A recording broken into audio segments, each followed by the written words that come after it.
Welcome back students, welcome back to the channel. जैसा कि आप और हम लोग जानते हैं कि हम लोग क्लास 9th एनसीईआरटी पढ़ रहे थे। क्लास 9th एनसीईआरटी का हिस्ट्री का हमने स्टार्ट किया था। हिस्ट्री के चैप्टर फर्स्ट था फ्रेंच रेवोल्यूशन। मैं छोटे छोटे पार्ट में इसलिए आपको प्रोवाइड कर रहा हूँ सो दैट आप आसानी से इसको प्रिपेयर कर सके, शॉर्ट नोट्स बना सके, जो कि आपके एग्जाम के लिए काफी इंपॉर्टेंट है। ठीक है, और आपका जो बेसिक कंसेप्ट है, जो आपका CBSE class 10th, UP board English medium class 10th का जो बेसिक होने वाला है, बहुत इंपॉर्टेंट है। इसलिए मैं छोटे छोटे पार्ट में प्रोवाइड कर रहा हूँ ताकि आपको नोट्स बनाने में ईजी हो, ताकि आप छोटे छोटे पार्ट्स में देख के कंप्लीट कर सकें। इससे पहले वाले लेक्चर हमने बताया था how France becomes a republic, कैसे फ्रांस एक रिपब्लिक बनता है, कैसे फ्रांस एक गणराज्य बनता है। और मैंने आपको भी बताया था आपकी स्टार्टिंग्स के लेक्चर में कैसे फ्रांस जो होता है, फ्रांस की जो पॉलिटिकल स्टेबिलिटी होती है कभी स्टेबल नहीं होती है। पॉलिटिकली रूप से फ्रेंच कभी स्टेबल नहीं रहा, कभी स्थिर नहीं रहा है। वहाँ की जो पॉलिटिकल जो सिचुएशन हमेशा बदलते रहे, कभी अप्स एंड कभी डाउन्स, कभी अप्स एंड डाउन, कभी डाउन्स। आप जानते हैं फ्रेंच रेवोल्यूशन होता है, मोनार्की को हटा के कॉन्स्टिट्यूशनल मोनार्की स्टेब्लिश किया जाता है, वही रिपब्लिक स्टेब्लिश किया जाता है। और उसके बाद से कॉन्स्टिट्यूशन जो बनाया तो उस कॉन्स्टिट्यूशन में काफी डिस्क्रिमिनेशन होता है, भेदभाव होता है। जो न्यू कॉन्स्टिट्यूशन 1792 में जो फॉर्म किया गया था, 1791 में जो फॉर्म किया गया होता है, उसमें रिचर सेक्शंस को ज्यादा राइट्स दिए गए होते हैं। यहाँ भी पुअर सेक्शंस को इग्नोर किया गया होता है। 21 ईयर्स के एज के वही बंदा, शायद 25 ईयर्स था, अभी एग्जैक्टली भूल रहा हूँ, जो वोट देने का अधिकार उनको था, जो एटलीस्ट 3 दिन के बेस के अकॉर्डिंग वो अपना टैक्स पे कर रहे हैं। महिलाओं को वोट देने का राइट्स नहीं था, बच्चों को वोट साइड देने का अधिकार नहीं था, because they are not able to pay the tax and they are very weaker section of the society. तमाम तरह के जो फ्रेंच रिवोल्यूशन हुए, न्यू कॉन्स्टिट्यूशनल मोनार्की या कॉन्स्टिट्यूशनल जो आपका रिपब्लिक स्टेब्लिशमेंट हुआ था, वो काफी बेटर नहीं था।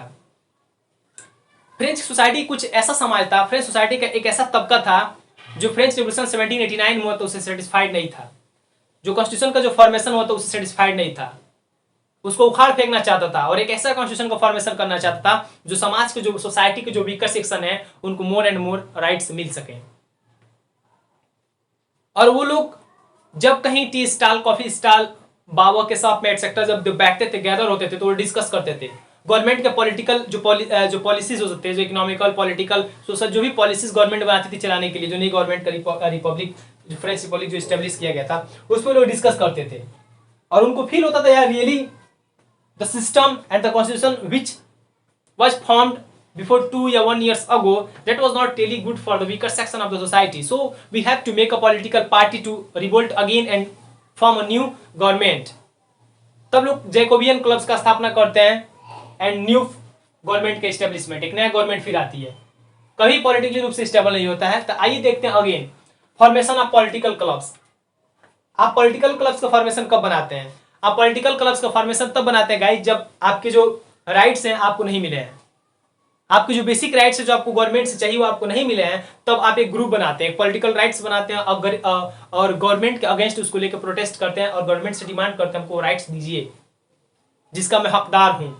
आप देखे होंगे पिछले साल कोरोना काल के फरवरी, पिछले साल फरवरी या इस साल फरवरी की बात है, किसान प्रोटेस्ट उतर थे। गवर्नमेंट 2-3 ऐसे बिल को पास करा दी थी लोकसभा से और राज्यसभा से, वो बिल किसानों को लगा था उनके हित में नहीं है, जो भी हो, काफी लंबा प्रोटेस्ट चला। यानी किसानों का एक ऐसा सेक्शन था जो उस बिल और उस कानून से सहमत नहीं थे, they are not agree with that law. तो उसके अगेंस्ट वो दिल्ली में या लाल किला में उपद्रव मचाए थे, कुछ तोड़फोड़ किए थे, या हिंसा जनित जो भी घटनाएं हुई थी उनके माध्यम से हुई थी। तो एक वो सोसाइटी है, उनके पर्सनल हित को काफी आघात पहुंचा था, तब वो उसको लेके आगे बढ़े थे। इस तरह समाज के एक ऐसा सेक्शन था जो नया कॉन्स्टिट्यूशन बना था, जो कॉन्स्टिट्यूशनल मोनार्की का एस्टेब्लिशमेंट हुआ था, they are not happy, they are not satisfied with the new constitution. तो जाहिर सी बात वो लोग इकट्ठा होंगे कॉफी शॉप पे, टी स्टॉल पे, जहां वो उनको मिलता था वहां इकट्ठा होते थे और पॉलिटिकल क्लब्स को स्थापना करते थे। आइए आगे देखते हैं इसमें क्या है।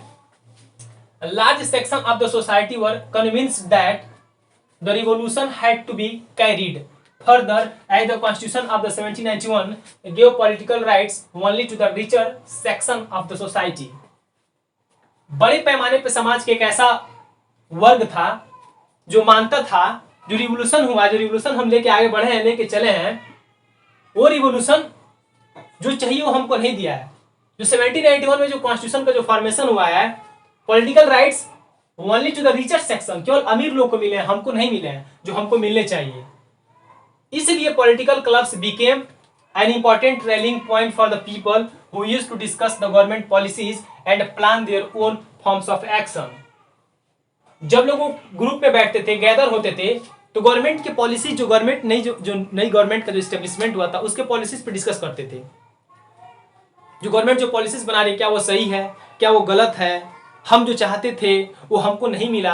नया हम लोग कॉन्स्टिट्यूशन बनाया 1789 के रिवोल्ट करके, उसमें हमारे जैसे सेक्शंस को कोई वहाँ पे उम्मीद नहीं दिखाई दे रही है। लोग काफ़ी डिस्कस करते थे। तो जानते जहाँ आप लोग इकट्ठा होते हैं तो सब अगर 1 2 3 4 लोग अगर हित आपस में मिल जाते हैं तो भाई वो गैंग बना लेते हैं, ग्रुप बना लेते हैं। तो ग्रुप बनाने लगे and that club was known as Jacobin club. वही जैकोबियन क्लब के रूप से जाने गए और वही लोग थे, काफी नीचे फैमिली से आते थे, वीकर सेक्शन से थे। आइए देखते हैं member of Jacobin club. Jacobin club के मेंबर कौन थे? Who were the members of Jacobin club? कौन थे मेंबर जैकोबियन क्लब के? Less prosperous section of the society. समाज का एक ऐसा सेक्शन था जो काफी गरीब था, काफी पिछड़ा था, आर्थिक रूप से कमजोर था। वो लोग जैकोबियन क्लब के मेंबर थे। एंड स्मॉल शॉपकीपर, छोटे छोटे दुकानदार थे, आर्टिसंस थे, शूमेकर थे, पेस्ट्री कुक्स थे, वॉच मेकर्स थे। आप देख रहे होंगे गाइस, ये जितना मैं आपको प्रोफेशन बता रहा हूं ये काफी वीकर सेक्शन है गाइस, ये काफी वीकर सेक्शन है। और किसी भी समाज का वीकर सेक्शन का मेजोरिटी ज्यादा होता है। तो ये लोग सेटिस्फाइड नहीं थे, वो लोग पार्टी बना रहे थे, वो लोग जैकोबियन क्लब बना रहे थे। और अब मान लीजिए आप जानते हो कि जब कोई भी पार्टी बनती है अपने देश में, और अपने राज्य लेवल का पार्टी हो या रीजनल लेवल का पार्टी या लोकल लेवल का पार्टी हो, प्रत्येक पार्टी का अपना एक कुछ चिन्ह होता है, कुछ सिंबल होते हैं, जिस सिंबल के माध्यम से वो बताता हम इस पार्टी के समर्थक हैं। जैसे बीजेपी के झंडा आप देख रहे होंगे, एसपी समाजवादी पार्टी का देख रहे होंगे, कांग्रेस का पंजा देख रहे होंगे। ये सब सिंबल्स के माध्यम से लोगों को बताते हैं मेरी पार्टी का सिंबल ये है। ये लोग भी जो जैकोबियन थे वो भी अपने आप को सिंबल के रूप में एग्जिबिट करना चाहते थे, प्रदर्शित करना चाहते थे। और उसके लिए उन्होंने क्या, दे डिसाइडेड टू वियर, उन्होंने पहनने की कोशिश किया लॉन्ग स्ट्रिप्ड ट्राउजर। आप इमेज में देख रहे होंगे, long striped trouser to look apart, वो रेड, और इसके साथ साथ रेड कलर की टोपी आप देख रहे होंगे, सिंबलाइज फ्रीडम, जो उनके स्वतंत्रता की सिंबल थे, स्वतंत्रता के संकेत को दर्शाते थे। इसलिए वो long strip trouser and red colour का टोपी, हैट, कैप पहनते थे ताकि फ्रीडम को अपने दिखा सके, स्वतंत्रता को सिंबल मानते थे। ठीक है, तो ये थे members of Jacobin club. Formation of political clubs क्यों बने, अब देखते हैं क्या चाहते थे ये जैकोबियन क्लब्स के मेंबर। क्या चाहते थे all the citizen got the right to vote. वो चाहते थे जो 25 साल का जो बंदा है जो केवल टैक्स पे कर रहा है उसी को वोट देने का अधिकार है। ये सारा सर गलत है। हम चाहते हैं 21 ईयर्स, हम चाहते हैं जो 21 ईयर्स का मेंबर हो, जो टैक्स दे रहा है नहीं दे रहा, उसको सबको वोट देने का अधिकार दिया जाए। और तमाम सारे जो अधिकार हमारे छीन लिए गए उस तमाम सारे अधिकार को फिर से दिए जाए। कभी मिले ही नहीं तो फिर से देने की बात ही नहीं है, मतलब वो अधिकार की बात करते थे। All citizens got the right to vote. तो इसलिए 10 अगस्त 1792 को जैकोबियंस एक तूफान की तरह आगे बढ़ते हैं और पूरे पैलेस को तोड़ देते हैं और मैसेकर मतलब हत्या कर देते हैं। राजा के जो गॉड थे, राजा के अंगरक्षकों का हत्या करते हुए आगे बढ़ते हैं 1792 10 अगस्त 1792 को, and held the king hostage, और राजा को किडनैप कर लेते हैं, राजा को अपहरण कर लेते हैं, एंड कई घंटों तक रखते हैं, एंड डिक्लेयर्ड इलेक्शन, और इलेक्शन पूरे देश में डिक्लेयर कर 21 ईयर्स का जो भी मेंबर होगा, चाहे लेडीज होगी, चाहे जेंट्स होगी, चाहे टैक्स पेयर होगा, चाहे नॉन टैक्स पेयर होगा, they are all eligible to vote, they all have the right to vote. सबके पास अब राइट होगा वोट देने का। And declare of the France the republic, और अगेन इन्होंने फ्रांस को एक रिपब्लिक घोषित कर दिया। मतलब अब जो हम लोग क्या बोलते हैं, कॉन्स्टिट्यूशनल मोनार्की जो स्थापित किए थे, गाइस आप देख रहे होंगे कॉन्स्टिट्यूशनल, जो हम कॉन्स्टिट्यूशनल मोनार्की स्थापित किए थे 1789 की रिवोल्ट के दौरान, अब इसको हम नहीं मानते, इसको उखाड़ फेंकते हैं। अब हम मोनार्की की जगह पर हम रिपब्लिक लाते हैं। रिपब्लिक तो ऑलरेडी बन चुका था, लेकिन उस रिपब्लिक के पीछे मोनार्की जुड़ा था, कॉन्स्टिट्यूशनल मोनार्की। ठीक है, तो अब ये कहते हैं भाई अब बहुत हो गया, अब तो मोनार्की नाम का हटाइए दो। ठीक है, अब क्यों रिपब्लिक होगा, अब वंशवाद नहीं चलेगा, यहाँ पे हायरार्की नहीं चलेगा, बेटा राजा तो उसका बेटा, राजा उसके बेटा। अब यहाँ पे इलेक्ट किए जाएंगे, नेशनल असेंबली बनेगी, कन्वेंशन बनेगा, और उसके माध्यम से चीजें आगे बढ़ेंगी, और एंड ऑफ द मोनार्की। और फाइनली मोनार्की का एंड हो जाता है, और लुई 16वें को सेंटेंस टू डेथ, और उसको फांसी पर लटका देते हैं। गिलेटिन आप जानते होंगे, गिलेटिन के माध्यम से उसको लटका के मार दिया जाता है। गिलेटिन क्या होता है, एक प्रकार का ये ऐसा शेप होता है, ऐसे इंसान के सर को रख दिया जाता था, ऊपर से चाकू टाइप बड़ा सा गिरता था, सिर कट जाता था, उसी को बोलते हैं गिलेटिन। गिलेटिन के माध्यम से इसको मार दिया गया बाय ए कोर्ट। किसके जुर्म में उसको मार दिया गया, गिलेटिन पर लटका दिया गया, by the charge of betraying own country, अपने देश को धोखा देने के लिए। देशद्रोह और राजद्रोह के जुर्म में उसे गिलेटिन पर लटका दिया गया। साथ साथ उसके फैमिली वालों को भी मौत के घाट उतार दिया गया और मोनार्कियल कॉन्स्टिट्यूशनल ये मोनार्की जो तो खत्म करके अब फ्रांस का एक नया रिपब्लिक स्टार्ट कर दिया गया।